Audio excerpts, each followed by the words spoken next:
नमस्कार दोस्तों, आपका स्वागत है हमारे इस डरावने पॉडकास्ट में। मैं हूँ राहुल और आज मैं आपको सुनाने जा रहा हूँ एक ऐसी कहानी जिससे आपकी रूह कांप उठेगी।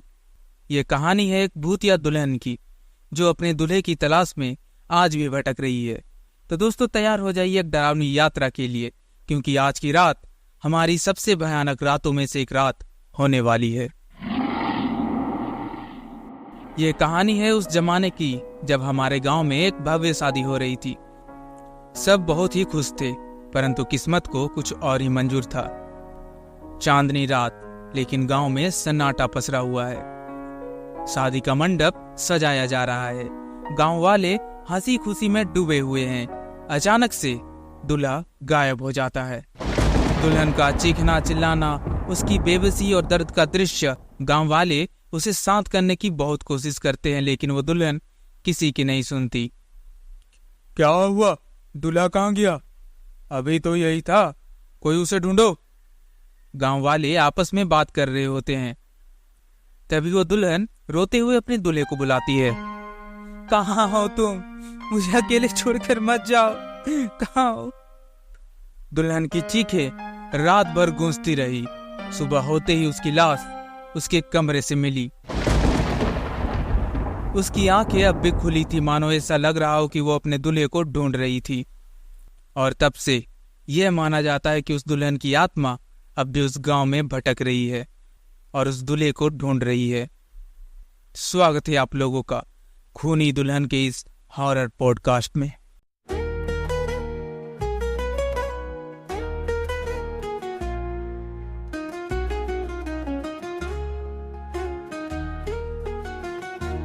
तारों की रात, शोर अंधेरों का, सन्नाटा कहे डर का ये फसाना। खूनी दुल्हन की दर्द भरी कहानी, उसकी चीखें उसकी आहें सुनाना। सफेद लिबास में लाल रंग का दाग, दुल्हन के चेहरे पर सोनापन का राग। दुल्हन के हृदय में इंतकाम की आग, रात के साए में उसकी झलक वाग। मध्यम गति से डरावनी धुन के साथ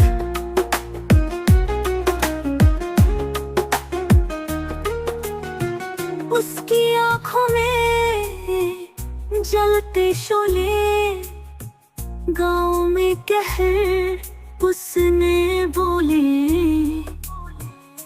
खूनी दुल्हन की वापसी का समय, डर के साए में कोई न बोले। चूड़ियों की खनक, पायल की धुन, डरावनी हंसी और सन्नाटा पूर्ण। खूनी दुल्हन की रूहानी कहानी, आओ सुनाए खौफनाक जुबानी।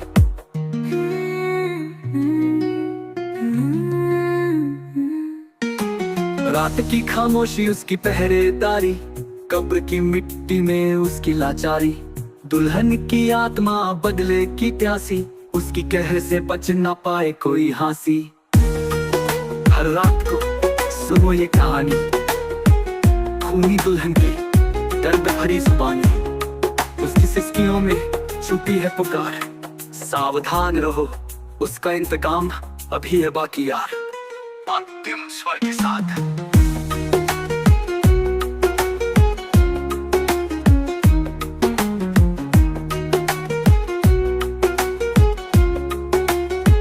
खूनी दुल्हन की रूहानी कहानी, कर क्यों न होगी ये डरावनी जुबानी।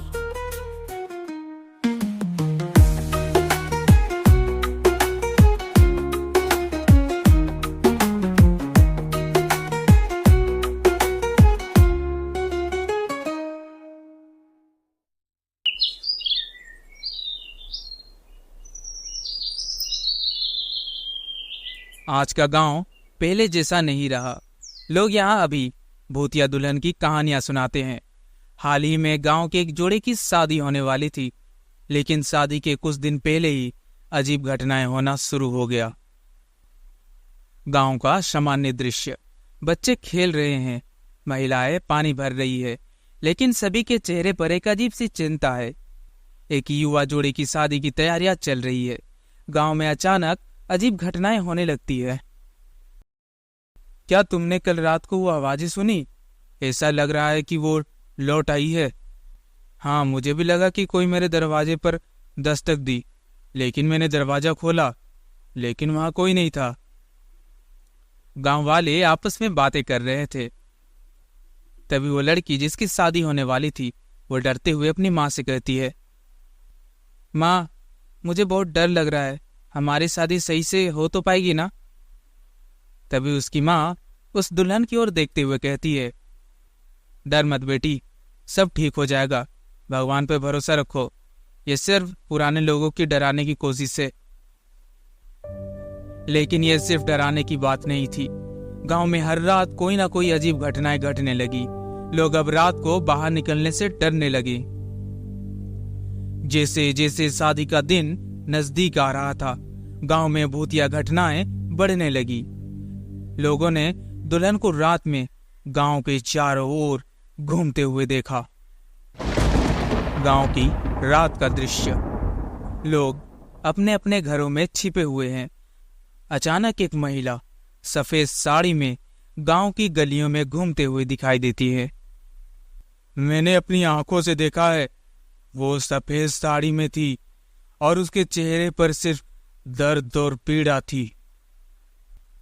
हमें कुछ करना होगा, यह तो हमारी सुरक्षा के लिए खतरा बनती जा रही है। गांव वाले आपस में बातें करते हैं।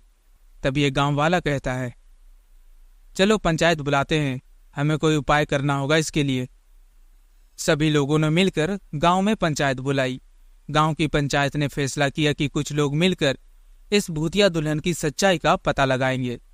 उन्हें गांव की पुरानी हवेली में जाने का आदेश दिया गया, जहां पहली बार उस दुल्हन को देखा गया था।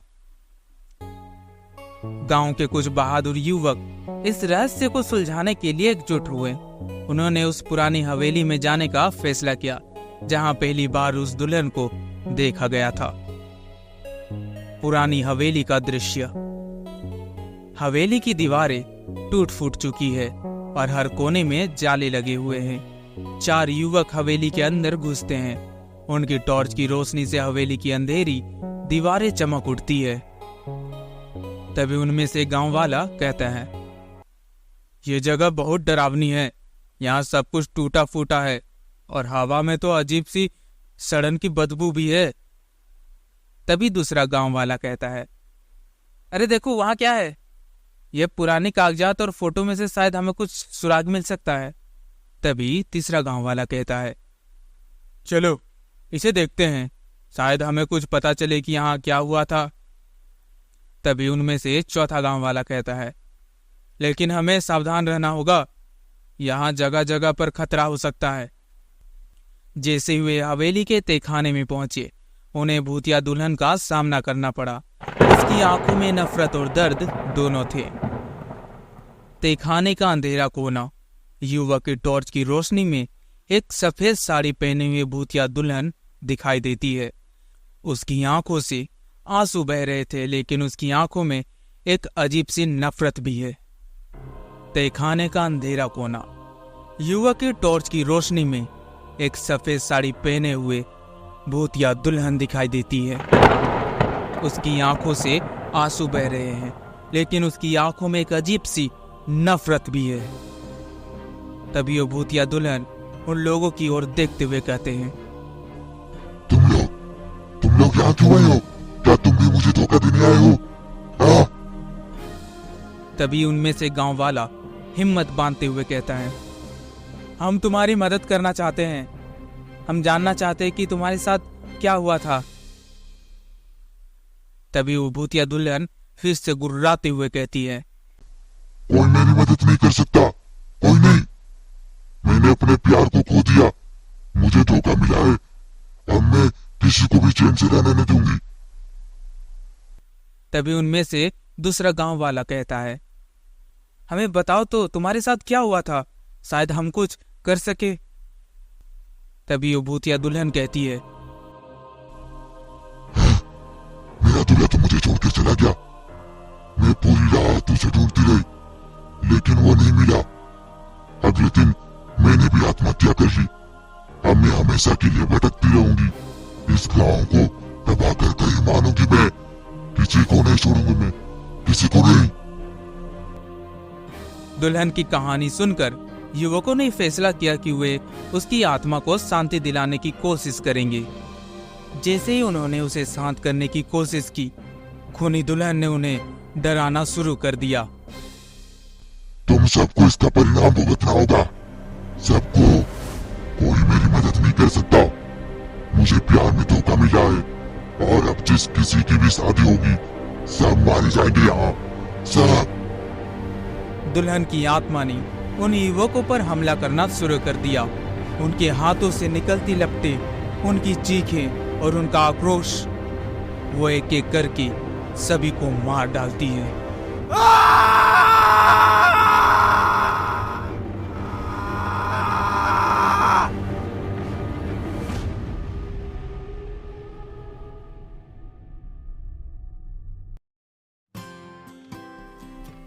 कुछ दिनों के बाद गांव के मुखिया का बेटा रणविजय गांव में लौटता है। बस में सफर के दौरान उसकी नजर एक सुंदर सी लड़की पर पड़ता है। बस का दृश्य, रणविजय खिड़की के पास बैठा हुआ है। अचानक उसकी नजर एक सुंदर लड़की पर पड़ती है। वो एक लाल रंग की साड़ी पहने हुए है। उसका लंबा काला बाल, सुंदर चेहरा और आंखों में एक अजीब सी चमक है। वो इतनी सुंदर थी कि रणविजय की नजर उस पर से हट ही नहीं रही थी। तभी रणविजय उसकी ओर देखते हुए कहता है, हेलो, मैं रणविजय, मैं इसी गांव में रहता हूँ। आप भी इसी गांव में रहती हो क्या? तभी वो लड़की मुस्कुराते हुए कहती है, हाँ, मैं भी इसी गांव में रहती हूँ। मेरा नाम राधिका है। रणविजय उस लड़की से बातें करने लगता है और उसकी खूबसूरती से आकर्षित होने लगता है। तभी रणविजय उसकी ओर देखते हुए मुस्कुराते हुए कहता है, actually I want to tell you something that you are too pretty. क्या आप पहली बार इस गांव में आ रही है? राधिका हंसते हुए कहती है, थैंक यू, आप यहाँ के लोकल हो? तभी रणविजय उस लड़की के आंखों में देखते हुए कहता है, हाँ, मैं इस गांव के मुखिया का बेटा हूँ। राधिका रणविजय को अपनी ओर आकर्षित करने लगती है। उसकी मुस्कान में एक अजीब सी चमक है जिससे रणविजय उसकी ओर खींचा चला जाता है। रणविजय और राधिका बस में से उतरकर गांव की ओर जाने लगते हैं। राधिका का बात करना, उसकी हंसी और उसकी आंखों की चमक रणविजय को अपनी ओर मोहित कर लेती है।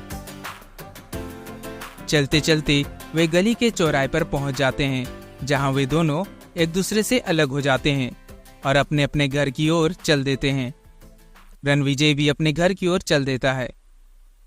रणविजय के घर का दृश्य, रणविजय घर पहुंचते ही अपने माता पिता का पैर छूता है और उनकी ओर देखते हुए कहता है, नमस्ते बाबूजी, नमस्ते माँ, कैसे हो आप सब?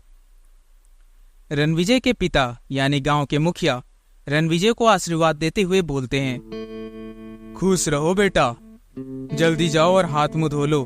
तुम्हारी माँ तुम्हारे लिए बहुत सारा पकवान बनाई है। आज वो बेचारी दिन भर से लगी हुई है कि मेरा बेटा कब आएगा, कब आएगा। जाओ जाओ। रणविजय अपने बापूजी के बातों से सहमत होकर मुस्कुराते हुए कहता है, जी बापूजी, अभी आया। रणविजय खाना खाने के बाद अपने रूम में सोने के लिए चला जाता है, लेकिन रणविजय को नींद नहीं आ रही थी। वो लगातार राधिका के बारे में सोच रहा था। राधिका का ख्याल उसके मन से जा ही नहीं रहा था। वह बार बार उसके नसीले आंखों, उसके घने बाल और उसकी मुस्कान को याद करते रहता है। आखिरकार राधिका के बारे में सोचते सोचते कब सुबह हो जाती है उसे पता ही नहीं चलता। अगले दिन रणविजय गांव के चबूतरा पर बैठकर राधिका का इंतजार करने लगता है, क्योंकि राधिका ने उसे बताया था कि वह इस चबूतरे से होते हुए अपने कॉलेज जाती है।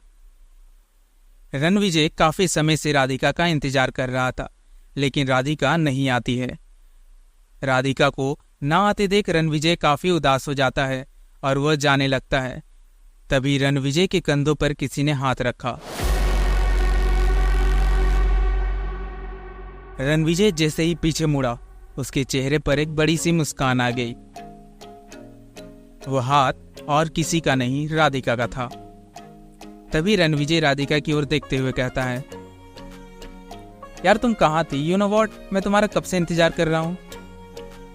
तभी राधिका मुस्कुराते हुए कहती है, सॉरी बाबा, यार मेरी बस लेट हो गई थी, इसलिए मुझे भी आने में लेट हो गई। तभी रणविजय कहता है, अरे इट्स ओके, इसमें सॉरी की क्या बात है। फिर वे दोनों एक दूसरे के साथ काफी बातें करने लगते हैं, एक दूसरे के साथ वक्त बिताने लगते हैं। धीरे धीरे करके रणविजय को राधिका की प्रेजेंस पसंद आने लगती है। रणविजय राधिका से अटैच होने लगता है। इसी तरह वे लोग रोज मिलने लगे और हर रोज बातें करने लगे और वे दोनों धीरे धीरे एक दूसरे के काफी क्लोज आ जाते हैं। तभी रणविजय कहता है, राधिका, मुझे तुम्हारे साथ वक्त बिताना काफी अच्छा लगता है, तुम बहुत खास हो मेरे लिए। तभी राधिका मुस्कुराते हुए कहती है, मुझे भी तुम्हारा साथ बहुत अच्छा लगता है रणविजय।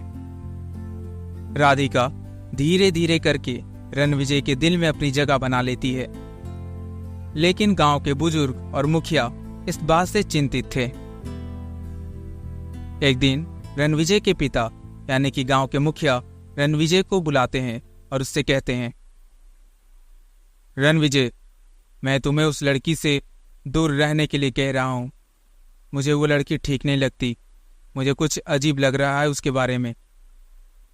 तभी रणविजय अपने पिता को सांत्वना देते हुए कहता है, बापूजी, आप चिंता मत करो, राधिका बहुत अच्छी लड़की है, मैं उसे काफी समय से जान रहा हूं और वो ऐसी लड़की नहीं है। रणविजय की माँ और मुखिया चिंतित है, लेकिन रणविजय उनकी बातों को अनसुना कर देता है।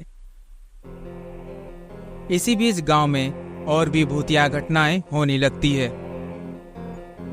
गांव में जिस किसी की भी शादी होती, अगले दिन वो जोड़ा मारा जाता। लेकिन इन सब से बेफिक्र राधिका और रणविजय एक दूसरे के प्यार में पूरी तरह से डूब चुके थे। राधिका और रणविजय के बीच का प्यार दिन पर दिन बढ़ता जाता है। आखिरकार दोनों ने शादी करने का फैसला किया। तेरे बिना मेरा दिल अधूरा सा लगे, तू जो मिले तो ये जहां सारा लगे। तेरे बिन जीना मुश्किल है मेरा, तेरे साथ ही मेरा हर सपना सजे। दिल की बात तुझसे कहना चाहता हूँ, तेरे साथ हर पल रहना चाहता हूँ सजनी। तू ही मेरी जान है, तू ही मेरा इम्तिहान है।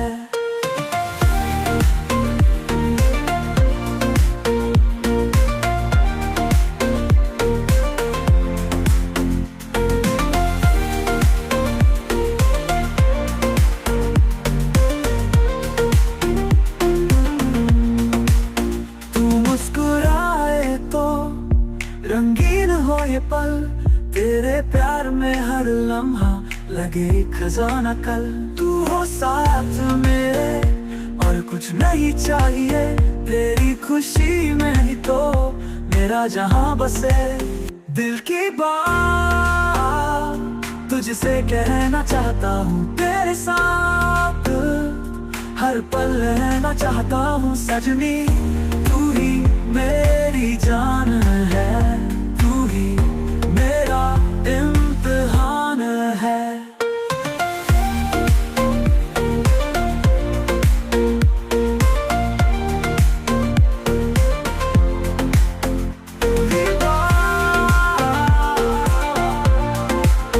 दिल की बात तुझसे कहना चाहता हूँ, तेरे साथ हर पल रहना चाहता हूँ सजनी।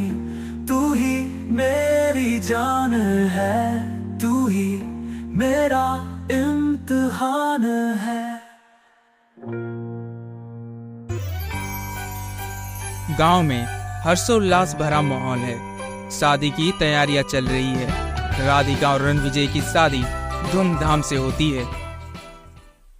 तभी रणविजय के पिता रणविजय की ओर देखते हुए कहते हैं, मैं नहीं चाहता था कि तुम इस लड़की से शादी करो, लेकिन अब जब तुमने फैसला कर ही लिया है तो मैं तुम्हारे साथ हूं। तभी रणविजय की मां हंसते हुए कहती है, हमारी बहू का स्वागत है। हम तुम्हें बहू नहीं बेटी की तरह रखेंगे। अब तुम अंदर आओ। मुखिया और उसकी पत्नी ने अंततः राधिका को अपने घर में स्वीकार कर लिया। शादी के बाद रणविजय और राधिका अपने नए जीवन की शुरुआत करते हैं। लाल जोड़े पहनकर बेड पर बैठी राधिका बेहद ही खूबसूरत लग रही थी। रणविजय कमरे के अंदर आता है और गेट को अंदर से लॉक कर देता है और वो धीरे धीरे करके अपने कदम राधिका की ओर बढ़ाता है और राधिका के बगल में जाकर बैठ जाता है। तभी रणविजय कहता है, राधिका तुम बहुत ही खूबसूरत लग रही हो। राधिका रणविजय की ओर देखते हुए मुस्कुराने लगी और मुस्कुराते हुए बोलती है, अब बदमाश कहीं के। धीरे धीरे करके राधिका और रणविजय एक दूसरे के क्लोज आने लगते हैं। रणविजय राधिका के होठों की ओर देखते हुए अपने होठ राधिका के होठ पर रख देता है। वे दोनों एक दूसरे में पूरी तरह से खो जाते हैं और वे इस लम्हे को पूरी तरह से जी लेना चाहते हैं। अगले दिन घर में अजीब और डरावनी घटनाएं होने लगती है। रात का दृश्य। घर में अचानक से सारी चीजें गिरने लगती है। दरवाजे अपने आप खुलते और बंद होते हैं और अजीब सी आवाजें सुनाई देती है। तभी रणविजय की मां घबराते हुए बोलती है, हे भगवान, ये क्या हो रहा है हमारे घर में? घर में अजीब चीजें क्यों हो रही हैं? तभी मुखिया जी कहते हैं, मुझे नहीं पता उषा, लेकिन हमें कुछ करना होगा। मुखिया और उसकी पत्नी डरने लगते हैं, लेकिन वे रणविजय को इसके बारे में कुछ नहीं बताते। एक रात जब घर में सब कोई सो रहे थे, तभी रणविजय की मां को अचानक से बेचैनी होने लगती है। उन्हें नींद नहीं आ रही थी। वे बाहर टहलने के लिए निकल जाती है। तभी वो देखती है कि रणविजय के कमरे से अजीब सी रोशनी आ रही है और अजीब सी आवाजें भी सुनाई दे रही है। वह घबराते हुए सोचती है, रणविजय के कमरे से इतनी रात को ऐसी डरावनी आवाजें क्यों आ रही है? रणविजय की मां को कुछ अजीब महसूस होता है और वो राधिका के कमरे में जाती है। कमरे में पहुंचकर रणविजय की मां ने जो नजारा देखा, उससे उसकी आंखें फटी की फटी रह गई। उसके हाथ पैर मानो वहीं पर जम चुके थे। रणविजय की मां के मुंह से एक शब्द भी नहीं निकल रहा था। वो एकदम भौचक्का हो गई थी। रणविजय की मां ने देखा कि राधिका मिरर के सामने खड़ी है, लेकिन मिरर में उसकी परछाई कुछ और ही बयां कर रही थी। मिरर के इस तरफ तो राधिका थी, लेकिन मिरर के उस साइड राधिका नहीं बल्कि उसी गांव की पुरानी खूनी दुल्हन थी, जिसकी आंखों में हिंसा और क्रोध साफ साफ दिख रहा था। उसके मुंह कटे फटे थे और जहां तहां से खून निकल रहे थे। यह नजारा देखकर रणविजय की मां के मुंह से चीख निकल जाती है, हे भगवान, तुम कौन हो? तभी राधिका भूतिया आवाज में कहती है, तुम्हें ये जानने की कोई जरूरत नहीं है।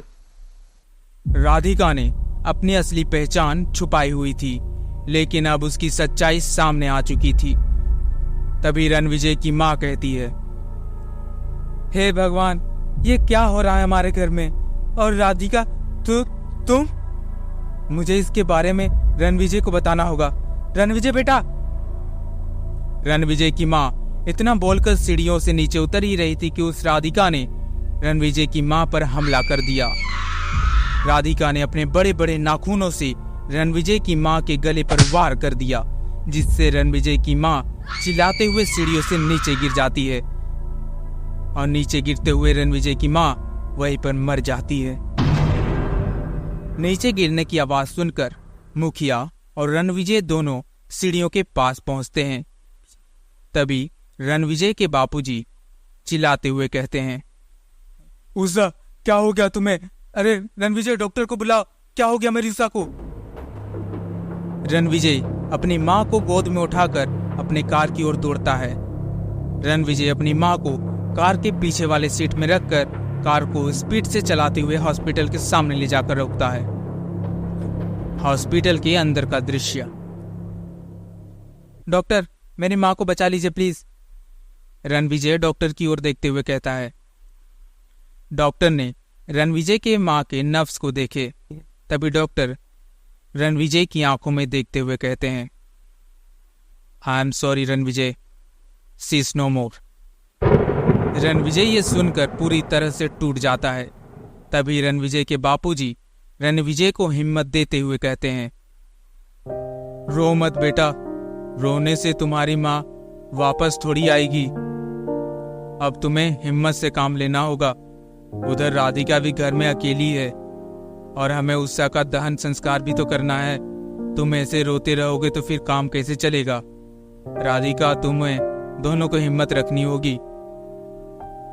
रणविजय के पिता रणविजय को हिम्मत तो दे रहे थे, लेकिन वह भी पूरी तरह से टूट चुके थे, क्योंकि अक्सर रणविजय नौकरी के सिलसिले में घर से बाहर ही रहता था। घर में एकमात्र सहारा उनकी पत्नी उषा ही थी, जो अब इस दुनिया को छोड़कर चल बसी है। कुछ दिनों के बाद घर में फिर से भूतिया घटनाएं होने लगती है। गांव में जब भी शादी का माहौल होता है, अगले दिन दुल्हन मारी जाती है और दुल्हन का कोई ना कोई सामान राधिका के रूम से बरामद होते। ये सब देखकर रणविजय को थोड़ा सा अटपटा तो लगने लगा था। रणविजय को यह समझ नहीं आ रहा था कि आखिरकार ये सामान राधिका के रूम में क्या कर रहे हैं। एक रात गांव में रामेश्वर काका के बेटे उमेश का शादी था। गांव में हंसी खुशी का माहौल था। तभी रणविजय देखता है कि राधिका चुपके से घर के बाहर जाती है। रणविजय भी उसका पीछा करते हुए घर से बाहर निकल जाता है। पीछा करते हुए रणविजय ने जो नजारा देखा, उसके पैरों तले जमीन ही खिसक गई। रणविजय देखता है कि राधिका दीवारों से चढ़ते हुए रामेश्वर काका के घर में घुस जाती है और राधिका जब वापस नीचे उतरती है तो वह खून से सनी हुई थी और उसने अपने मुंह में उस दुल्हन के हार को चबा रही थी। ये नज़ारा देखकर रणविजय समझ गया कि हो ना हो राधिका ही गांव के दुल्हन को मार रही है। ये नज़ारा देखकर रणविजय को ये समझते देर नहीं लगी, राधिका और कोई नहीं, वही खूनी दुल्हन है जो गांव के हर मौत के पीछे का कारण है। रणविजय ये नज़ारा देखकर पूरी तरह से टूट जाता है। रणविजय को यकीन नहीं हो रहा था कि वह जिस लड़की से प्यार करता है वह और कोई नहीं, एक खूनी दुल्हन है। रणविजय को यह समझ नहीं आ रहा था कि आखिरकार वह क्या करे। उसने हिम्मत जुटाकर सारी बात जाकर अपने बापूजी को बताई। मुखिया को भी अब राधिका की सच्चाई का पता चल चुका था। मुखिया और रणविजय दोनों अब राधिका का सामना करने के लिए तैयार थे।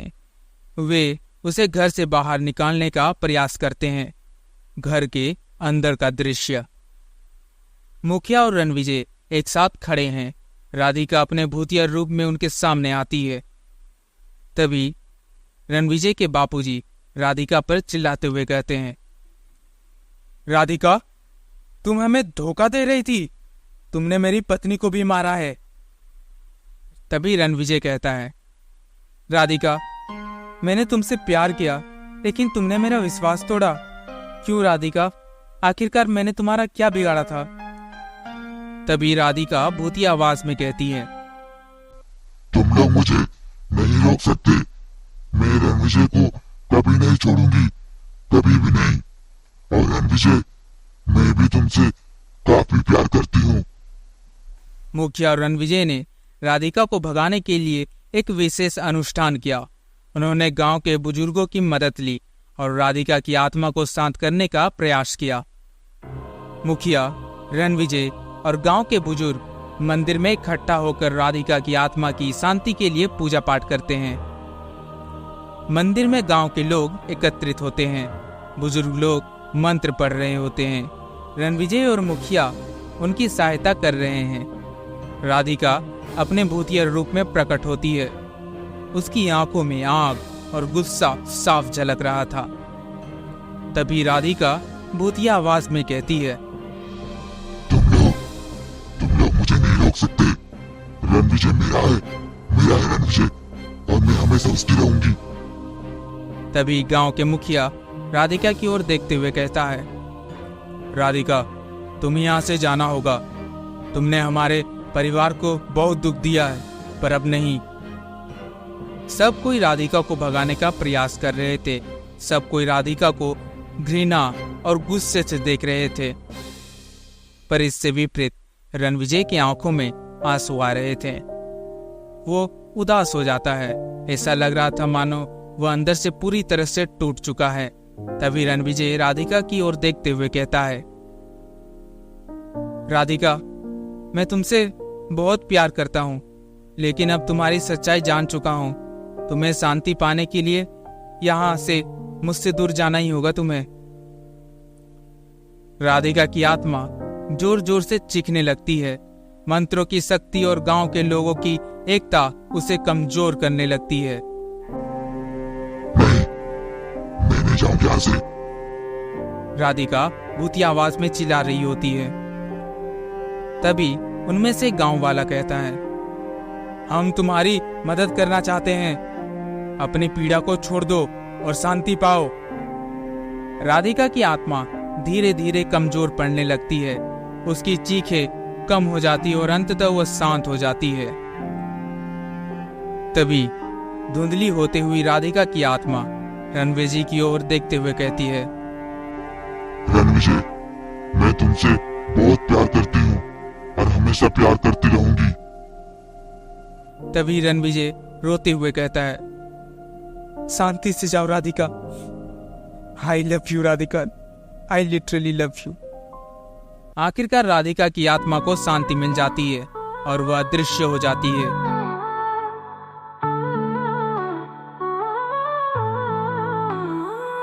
तेरी यादों का साया अब भी साथ है। तेरे बिना ये दिल तन्हा रात है। हर आहट में बस तेरा नाम है। तू ही मेरा था, तू ही मेरा ख्वाब है। तन्हाई का ये सफर कटता नहीं। तेरे बिना ये दिल संभलता नहीं। आँखों में है बस आंसुओं का कारवां। तू जो ना हो कोई अपना लगता नहीं।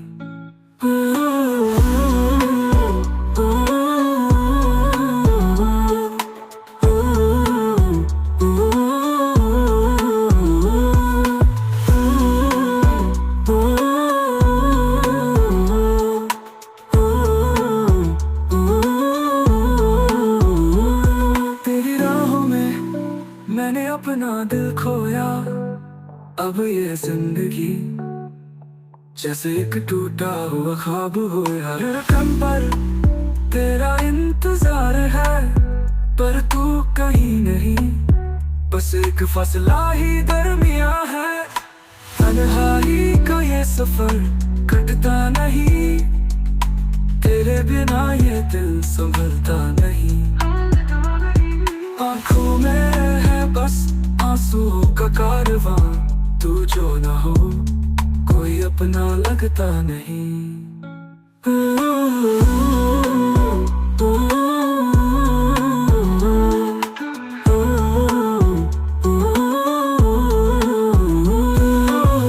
तन्हाई का ये सफर कटता नहीं। तेरे बिना ये दिल संभलता नहीं। आँखों में है बस आंसुओं का कारवां। तू जो न हो कोई अपना लगता नहीं।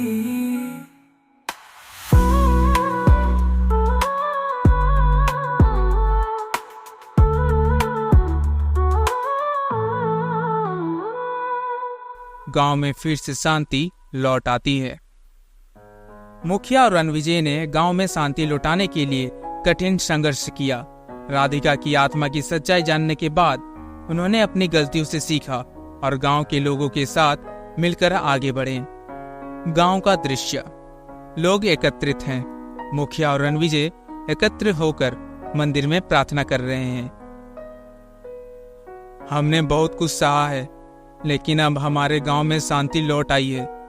हमें हमेशा सतर्क रहना होगा और अपने परियोजनों की रक्षा करनी होगी। गांव के मुखिया गांव के लोगों की ओर देखते हुए कहता है।